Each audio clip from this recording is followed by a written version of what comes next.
ask a lot of questions. Don't keep quiet and assume. Okay, don't assume anything. Always ask questions. Do not be afraid. Yeah. So I expect a lot of questions from you today. Yeah. I've done programming. I've done networking. I've done systems engineering. I've got all the certifications from Microsoft, Cisco, Lotus, Wireless, the whole works. So is that a reason why this is okay? So we can't really do much, isn't it? It's a little bit. No worries. So as you get it. Okay, so are we starting or what do you think, Sarah? You let me know. Yeah. You let me know when to start. That's rolling. Okay, excellent. Okay, everyone. So my name is Matthew. So for the next 1.5 hours, I'm going to share with you green computing. All of you are IT students, but you probably would not have heard about green computing. And also, I believe later after lunch, you're coming over to my data center to have a look at something really extraordinary. Number one, you probably wouldn't have even walked into a normal data center. Today, you're going to walk into a really, really extraordinary data center. Yeah, it's not something that you would normally see.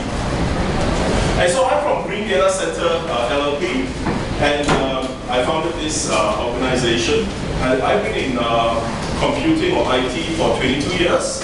So I think by now you should know I'm about 40-ish. 40-something, yeah. I'm 42 actually. And so with 22 years, but with green computing, I've been doing it for the past 8 years now already. And you know how I went to green computing? I survived a plane crash. Yeah, I walked away from a plane crash in the Subang airport. I was learning how to fly an aircraft with my instructor who's from PUBM, and we crash landed the aircraft. Aircraft was almost gone, and we managed to walk away with 7 fire brigades on the aircraft, putting the fire out. And I knew that God had greater things in store for me. IT is IT, but I think has to be something more meaningful in life, and that's how I got into green computing. So let's go to the next slide and see what we have. Okay, let's have a look at this one. 2 sharks in the ocean, small little island, little Kota is there trying to fish. 2 sharks having a conversation with one another, and they're saying, hey, good news. With the current rate of global warming, we should be able to just swim over there and eat it in under 5 years.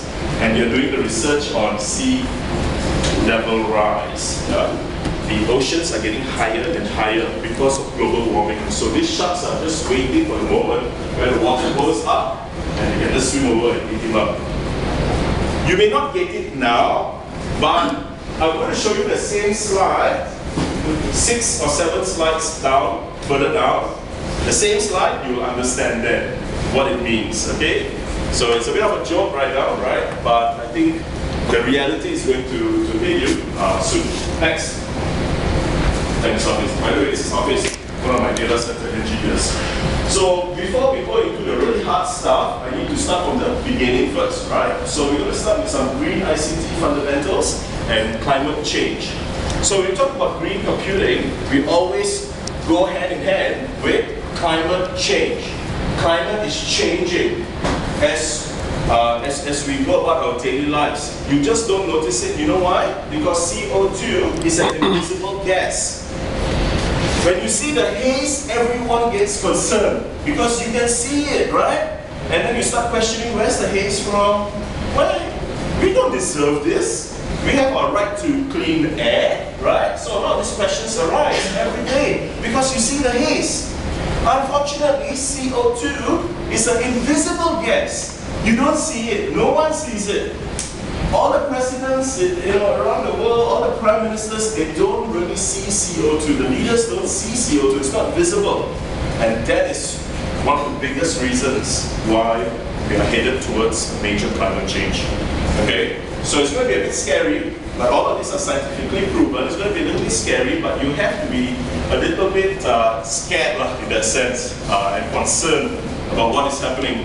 It will not happen in our generation. It won't happen in my generation. You might live to see it. Your kids and your grandkids are the ones who are going to suffer eventually. Okay? So we need to understand what is happening. Next, Office. So, you know what? there are going to be 50 billion mobile connections by 2020. Hey, but there's only 7 billion people on Earth. How is it that there's 50 billion mobile connections? Simple. Internet of Things. Have you heard of Internet of Things?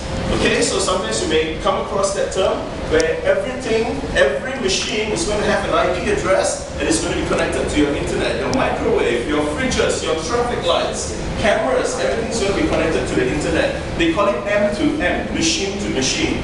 So every one of these will be regarded as a mobile device. And we're going to have about 50 billion mobile connections. So first hint, if you're looking for a career choice, mobile is one way to go. It's a big opportunity there. But look at it. The size of the digital world is going to increase by a factor of 44 times by 2020.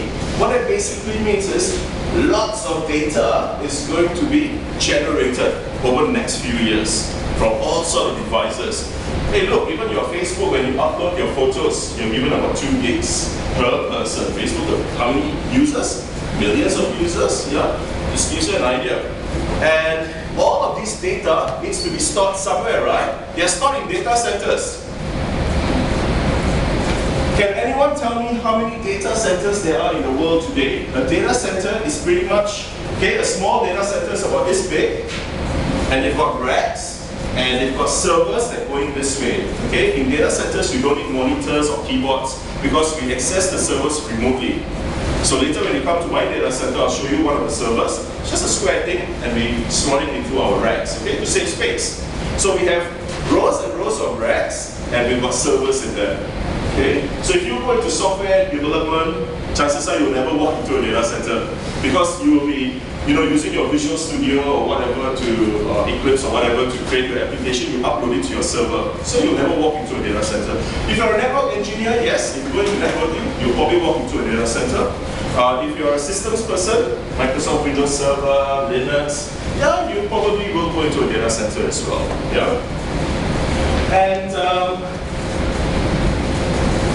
you, in purple, what's your name? Calvin, okay.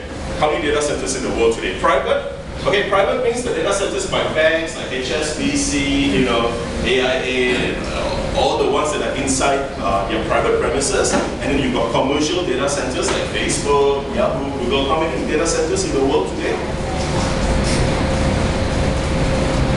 Give me a number. Just a guess. Quick one. 20,000, 200,000, 2 million, 20 million. Come on, Kevin. Yes. How many million? 2 million.